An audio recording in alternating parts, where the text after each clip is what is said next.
السلام عليكم ورحمة الله وبركاته. طبعا زي ما انتم شايفين الصوت فيه تردد وبعيد، ويمكن الأصوات الخارجية بتسمعوها. عشان كده أي حد بيعمل محتوى غالبا هيشتري مايك، وأنا بعد أكتر من 5 سنين بالعمل بمايك بويا M1 اللي هو سعره تقريبا 250 جنيه ل 500 جنيه دلوقتي، أقدر أقول لك إن أي حاجة موجودة معاك تقدر تبدأ بيها، وإن التطوير ما بيكونش في يوم وليلة. يعني أنا على مدار 5 سنين بسجل بمايك أي حد يقدر يشتريه.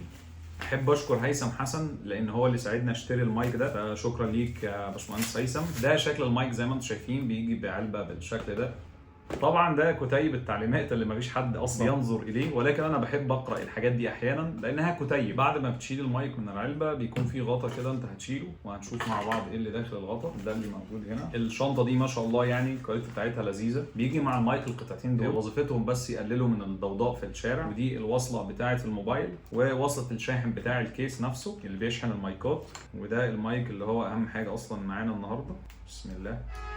دلوقتي احنا المفروض هنجرب المايك ونشوف فيه فرق ولا لا. المفروض انا كده ركبت الاتنين مايك زي ما انتم شايفين، واحد يمين واحد يسار. ده الصوت، يعني انا مش عارف هل في فرق في الصوت ملحوظ ولا لا، ولكن على كل حال المايك شكله جميل وبسيط. ولو حد عنده اي تساؤلات يسالني وانا هجاوبه من خلال واقع تجربه.